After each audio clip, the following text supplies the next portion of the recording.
오늘 이 새벽에 우리들에게 주시는 하나님의 말씀은 창세기 31장 17절에서 35절까지 말씀입니다. 야곱이 일어나 자식들과 아내들을 낙타들에게 태우고 그 모은 바 모든 가축과 모든 소유물 곧 그가 밧단 아람에서 모은 가축을 이끌고 가나안 땅에 있는 그의 아버지 이삭에게로 가려 할세. 그때 라반이 양털을 깎으러 갔으므로 라헬은 그의 아버지의 드라빔을 도둑질하고 야곱은 그 거취를 아람 사람 라반에게 말하지 아니하고 가만히 떠났더라.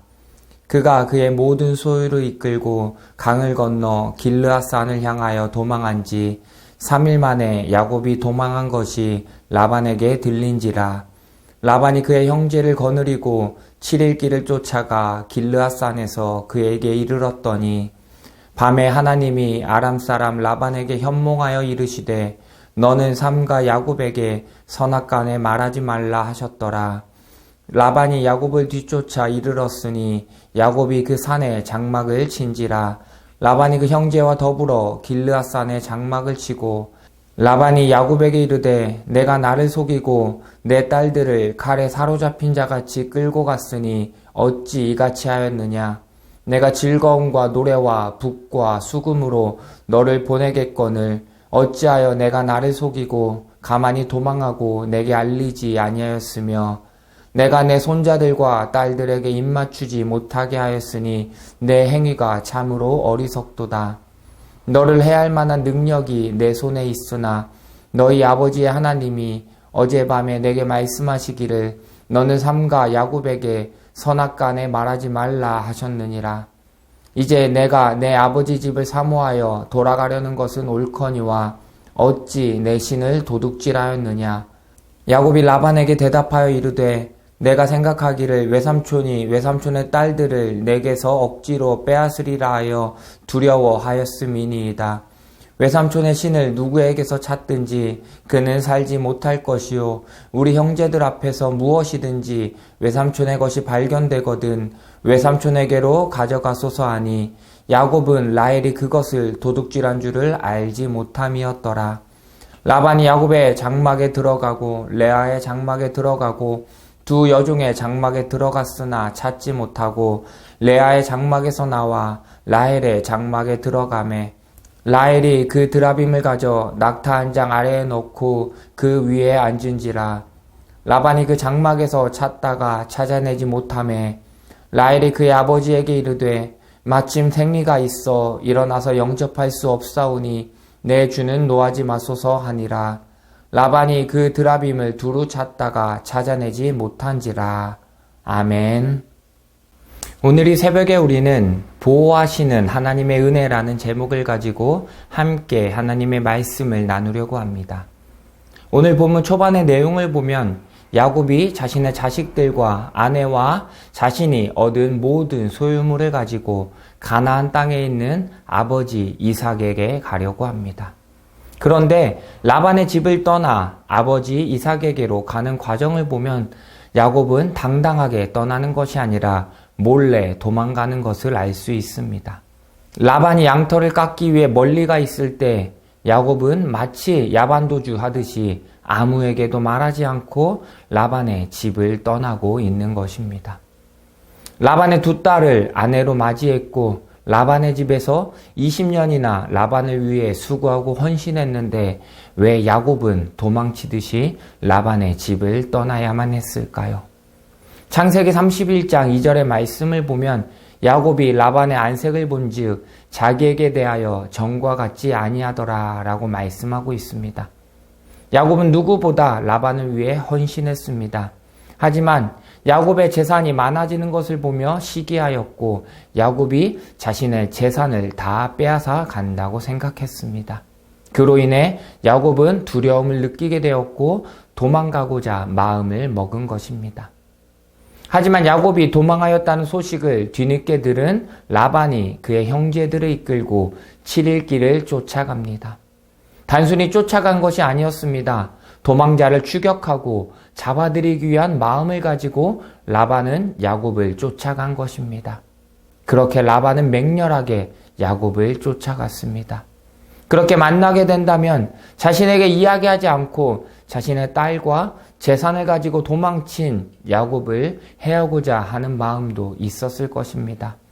야곱도 라반을 만나게 되면 무슨 일을 당할지 모르는 위기의 순간입니다. 이러한 절체절명의 위기의 순간에 오늘 본문에서는 두 분의 신에 대해서 말씀하고 있습니다.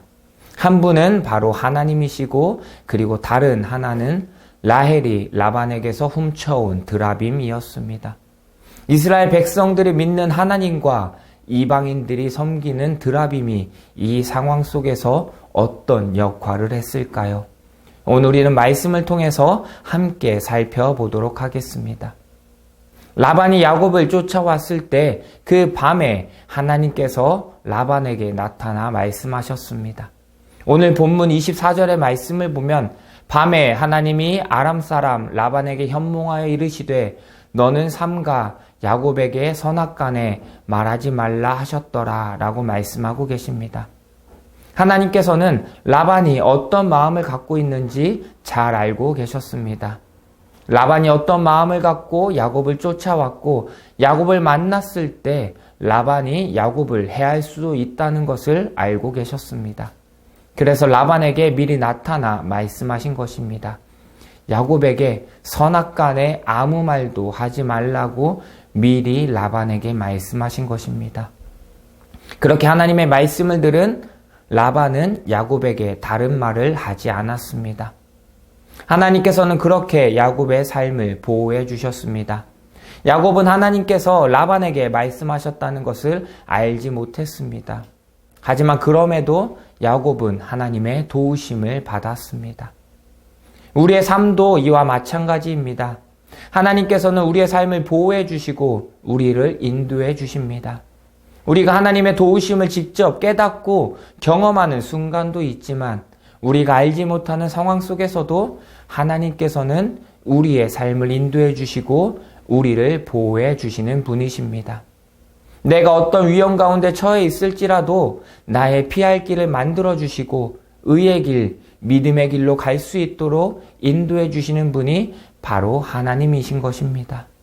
그 하나님을 날마다 믿고 신뢰하시며 살아가시는 우리 성도님들의 삶이 되시기를 간절히 소망합니다. 그런데 이와 반대로 라헬이 훔쳐온 드라빔은 어떠했나요? 드라빔은 당시 가정에서 섬기는 가정신이었습니다.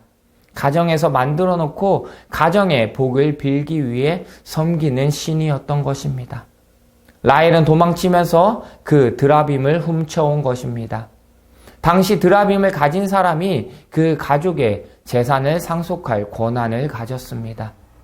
그래서 라반은 야곱을 뒤쫓아와서 다른 이야기는 하지 못하고 왜 드라빔을 훔쳐갔는지에 대해서만 이야기했습니다. 라헬은 그 드라빔이 자신들에게 복을 줄 것이라 생각했습니다. 자신의 가족을 지켜주고 부유하게 해줄 것이라는 마음으로 라헬은 그 드라빔을 훔쳐온 것입니다.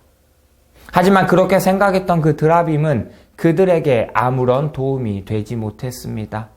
라반이 찾아왔을 때 하나님께서는 라반에게 나타나셔서 말씀하심으로 말미암아 야곱을 보호해 주셨습니다.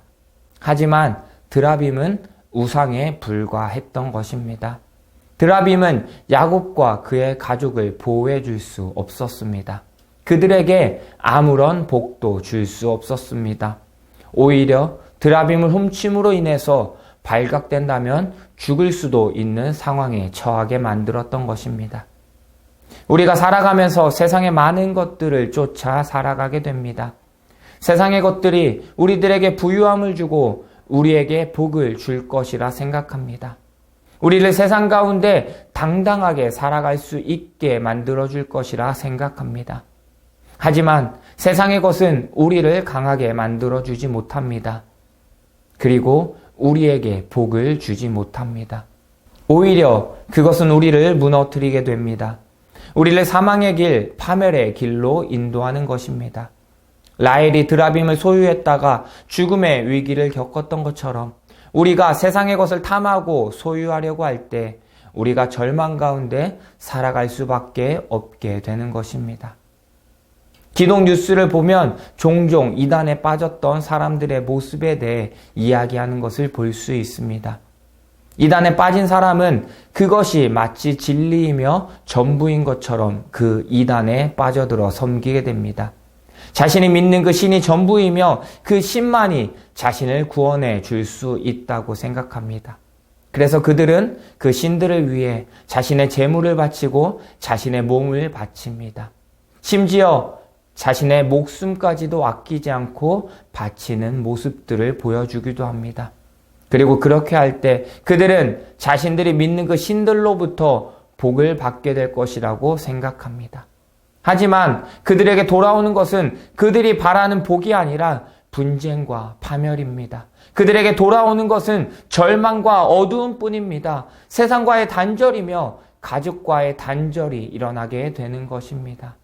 이 모든 것이 헛된 것을 섬김으로 나타나는 모습인 것입니다. 사랑하는 성도 여러분, 우리가 섬겨야 할 분, 우리를 진정으로 보호해 주시고 우리를 인도해 주시는 분은 바로 하나님이십니다. 어떤 상황 가운데 있을지라도 내가 사망의 음침한 골짜기를 걸어갈지라도 두려워할 필요가 없는 것은 하나님께서 나와 함께 하시기 때문입니다. 하나님께서 나를 인도해 주시기 때문입니다. 그 하나님을 신뢰하며 나아가시길 소망합니다. 세상의 헛된 신이 아니라 온전한 하나님을 신뢰하며 나아가시기를 소망합니다. 그 하나님께서 여러분의 삶을 인도해 주실 것입니다. 그 하나님께서 우리를 보호해 주시고 우리에게 복을 더하여 주실 것입니다. 나를 보호해 주시는 그 하나님을 의지하며 날마다 승리하는 삶을 살아가시는 우리 성도님들의 삶이 되시기를 간절히 소망합니다.